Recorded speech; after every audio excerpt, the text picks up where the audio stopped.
As fighter jets roared off the flight deck and darted above the South China Sea, visitors on board the carrier USS Ronald Reagan raised their phones for the inevitable selfies.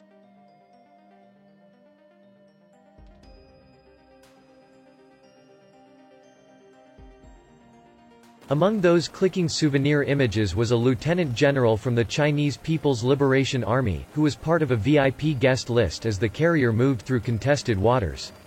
The carrier, which docked last week in Hong Kong in a good faith gesture from Beijing, also offered a snapshot into challenges for the Pentagon in the Asia-Pacific, as China builds up its own naval prowess and ramps up efforts to solidify territorial demands. The United States seeks to keep its place as the dominant naval power across East Asia, where Washington and its allies believe that Beijing is trying to reorder international rules and military alliances in place since World War II. But Washington also has to contend with China's fast-growing military reach. That includes investments to its navy and missile systems to directly counter American military might. Few places display Beijing's ambitions more clearly than in the South China Sea. China has built a range of artificial structures and begun to militarize them. Western military analysts say China is now able to possibly position missiles that could potentially destroy American aircraft carriers and other warships. China claims it has historic rights to these waters, a crucial waterway where one-third of global trade flows. The United States and its allies, meanwhile, view the South China Sea as a vital international maritime corridor. Nations bordering the sea, including the Philippines, look to the U.S. Navy to help defend their access. The United States has historical alliances in the Pacific that offer some advantage. But the Belt and Road Initiative, a grand plan of investment and construction across Asia and beyond, is widely seen as a way to chip away at the U.S. bonds in the region by trading economic favors for influence. Trade issues are expected to dominate planned talks later this week between President Donald Trump and Chinese President Xi Jinping on the sidelines of a summit of Group of 20 industrialized nations in Buenos Aires later this week. But military concerns, including China's expansion into the South China Sea, have raised alarm in Washington. Speaking at a regional summit in Singapore this month, Vice President Mike Pence said these seas do not belong to any one nation and reaffirmed American military commitment to the region, but analysts say this is getting harder to do as China builds up its own arsenal. There's a need for the U.S. to recognize that China's growing diversity and range of missiles is going to complicate anything we seek to do in any contingency, be it in the South China Sea, or with Taiwan or North Korea, said Derek Grossman, a senior defense analyst who specializes in the Indo-Pacific at the RAND Corp.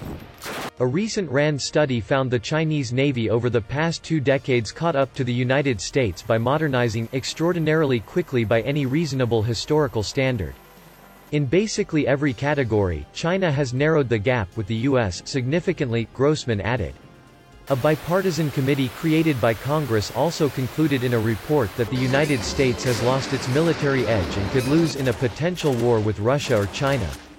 In a speech November 17, ADM Phil Davidson, commander of the U.S. Indo-Pacific Command, identified China as perhaps the greatest challenge to the long-term stability of the region. He singled out Beijing's infrastructure building across Asia as insidious debt trap diplomacy and accusing China of intimidating countries in the region by militarizing these seas. China, he added, has built a Great Wall of SAMs surface-to-air missiles that has the potential to exert national control over international waters and airspace. These have been built on a series of artificial islands China has constructed in the South China Sea, where the Philippines, Vietnam and others also have claims of sovereignty, backed by international law. China has rejected a 2016 ruling by an international court that invalidates its claims to the sea. At the same time, Beijing has long objected to this heavy American military presence in these waters. As the Reagan and another aircraft carrier were conducting drills off the coast of the Philippines last week, a spokeswoman for the Chinese Foreign Ministry said pointedly that military actions under the pretext freedom of navigation undermines the sovereignty of countries around the South China Sea. We have asked the U.S. side or those claiming that there are problems with the freedom of navigation in the South China Sea many times to produce a single piece of evidence to prove which ship or plane from which country has encountered problems, Chinese Foreign Ministry spokeswoman Hua Chunying said.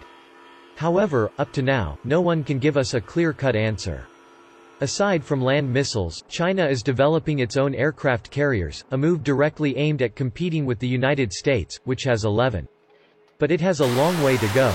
The one Chinese aircraft carrier in service, the Liaoning, is currently under maintenance. A second is currently conducting trials, and a third is in the pipeline.